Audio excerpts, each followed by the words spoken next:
Mitch McConnell has made it very clear what the agenda is going to be all about. On the top of his list is repealing and chipping away at Obamacare. Okay, give him that. What's the plan? Here is McConnell just one day after winning the majority. There's no secret that every one of my members thinks that Obamacare was a huge legislative mistake. It has fouled up the health insurance market, put states in a deep hole in terms of the Medicaid expansion and their own ability to finance it a few years from now. If I had the ability, Carl, obviously I'd get rid of it. Obviously, it's also true, he's still there. So we'll be discussing how to go forward on this issue when we get back. Now, I got to throw these numbers at you right away, folks. He just said that it has screwed up the insurance market. Well, that's not the numbers I have.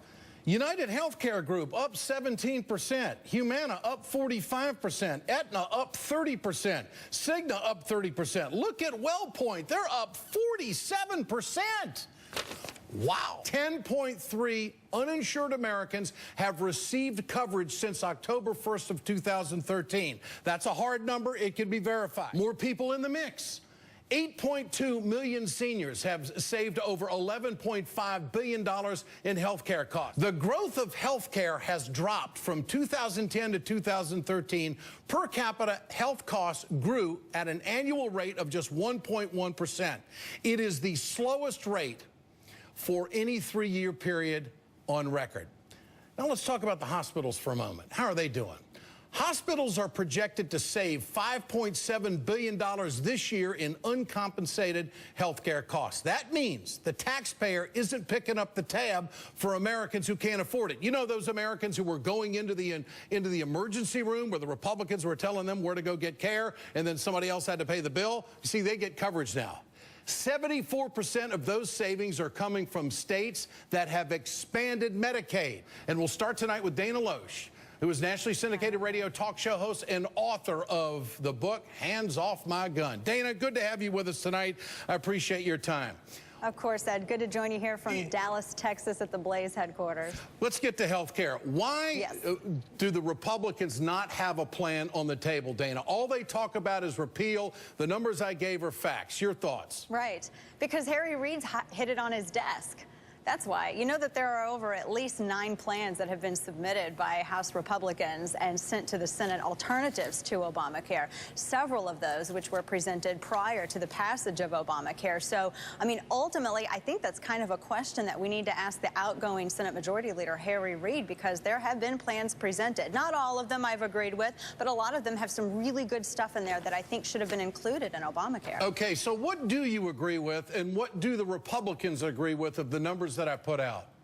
Well, you were citing White House numbers, so I'm not quite sure what that you had mentioned. These come from the Congressional Budget Office. These are. I know, and I have some numbers for you from the CBO, because we know how the CBO works. You know, they just kind of score what you give them. No, wait a minute now. No, okay, so whose numbers do you want to believe? The Congressional Budget Office is nonpartisan. The American people that have reported in. You were saying that, what did you say, Ed, that you said Republicans want to run 10 million people off of health care? They do. Well, I would say that the administration's done a really bang-up job at that so far, because 4.7 million people have lost their insurance in 32 different states. Dana, so are there more people? Wait a minute. Are there more people in America today with health care than a year ago? That's a yes or no.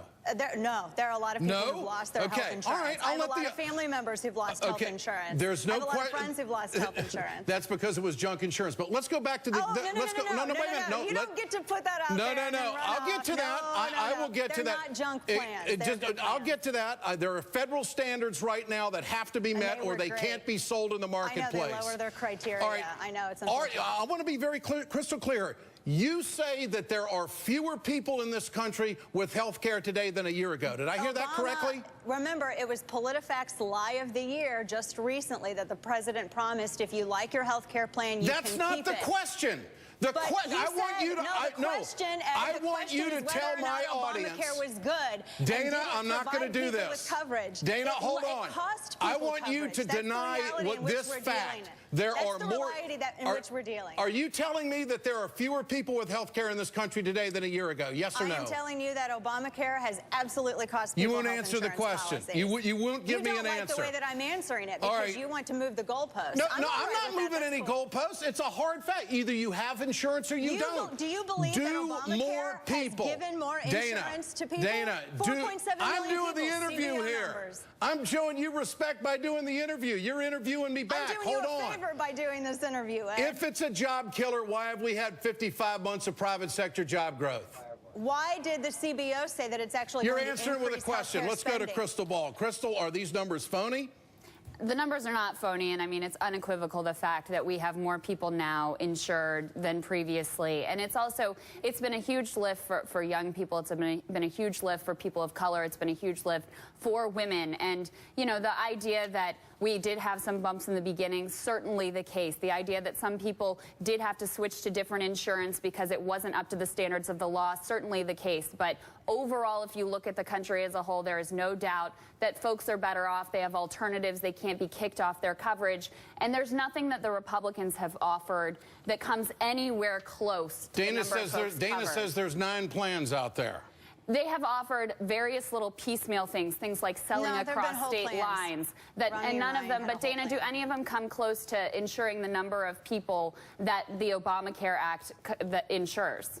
Well, I don't think that they would have cost 4.7 million people a perfectly good health insurance plan. Well, in fact, some of them would have. I don't even think but half of it again, had been read by the Senate. We have, again, to answer your question, though, I mean, would the Republican plans cover as many people as Obamacare does? By the federal government, it would make it exponentially easier for people to get health insurance. That's I mean, just one of the not true true based on what the CBO has said. All right, let's go to Dr. Aber. Crystal, no. First off, that's not true either. I mean, you can't say that that's not true. It hasn't even been sent to the CBO except for the Romney analysis. Ryan plan. Oh, now you're quoting the CBO. Crystal? Wait a minute. First you're Dana, first you're vilifying the CBO, and now you're quoting them. Don't jump in here and say Crystal. Let me talk to Crystal for a second. No, I'm not quite sure. Excuse me, you're not running over me. You're not going to Dana, you're not going to filibuster. I'm not going to let you do it. I'm not going to let you filibuster. Let me answer your question. You asked me earlier. I'm going to go back to this question. You're being unworkable right now. Okay, just hold on. I'll give you more time.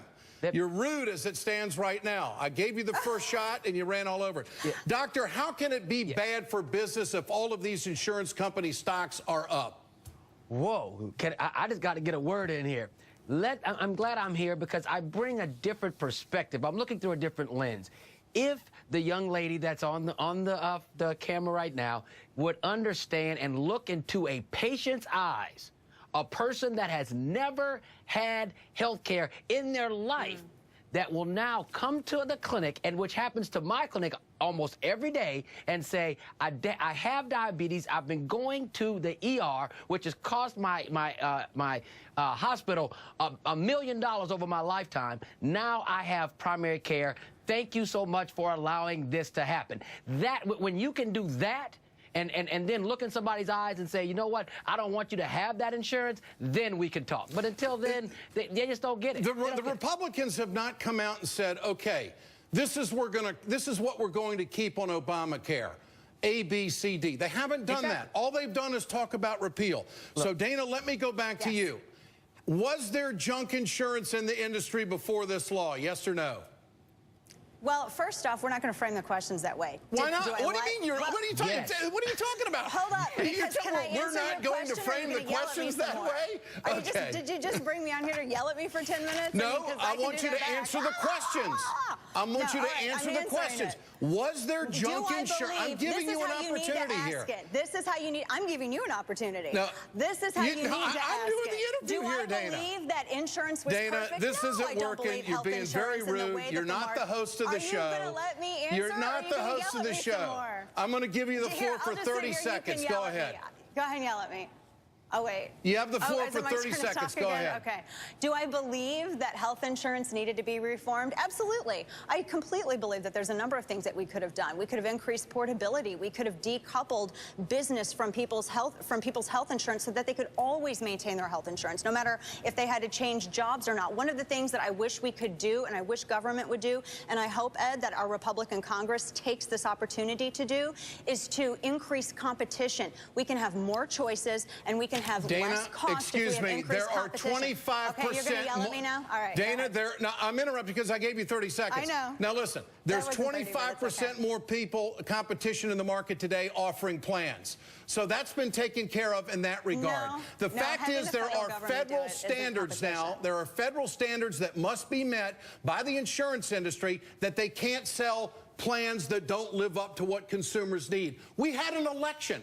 That has been decided. Yeah. Okay, And we've had another one, and we have a Republican Congress. Well, Well, turn it around. That's good. Hey, look, you've got the power. Give us a plan. That's the whole point of this you know thing. what? We've had plans that have been submitted, and no one wants to acknowledge that, which is the other really piece disingenuous. on the specifics of if you decouple the employer insurance, that would entail a lot of people losing their current insurance, which is what you're upset about right now. That's exactly what that would entail. I mean, one of the reasons that Obamacare was crafted in the way that it was to keep as many people on the plans as they have. Now, as you pointed out and as Ed pointed out, some of those plans that people had didn't meet the standards of quality health insurance. So yes, it was not 4.3 million people, but a number of people did have to switch to a better, more higher quality plan. All right, Dana, you have the final word. I just have a quick question. If we're talking about standards of care, I'm just sort of curious as to what standards of care having people, like I have a very good friend of mine who is dealing with breast cancer. She lost her health insurance in St. Louis. She's dealing with Obamacare. She now does not have any access to the cancer centers, not just St. Louis, but in a number of cities all across the country. I want to interview her. Seattle included. I don't believe that. Seattle included. I want to interview her.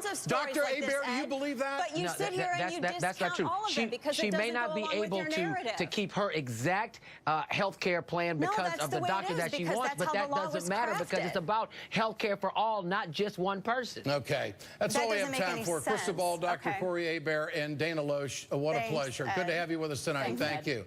So that's the difference we have here in healthcare in America.